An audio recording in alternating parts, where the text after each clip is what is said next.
আমরা চলে এসেছি চণ্ডীপুর। এখানে 2 দিন ব্যাপী 16 দলীয় ফুটবল টুর্নামেন্ট আয়োজন করা হয়েছে চণ্ডীপুর কিশোর সংঘের পরিচালনায়।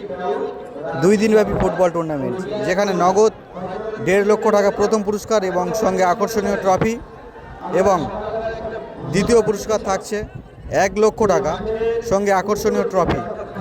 খেলা এখনও শুরু হয়নি, শুরুর আগের মুহূর্ত দেখাচ্ছি।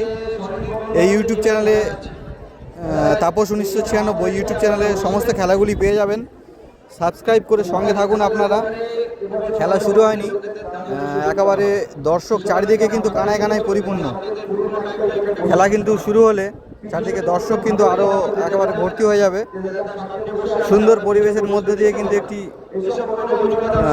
ফুটবল টুর্নামেন্ট যে চণ্ডীপুর কিশোর সংঘ আয়োজন করেছে, সেই টুর্নামেন্ট আয়োজিত হবে। এখানে সকল দাদারা আছে, সিভিক দাদারা।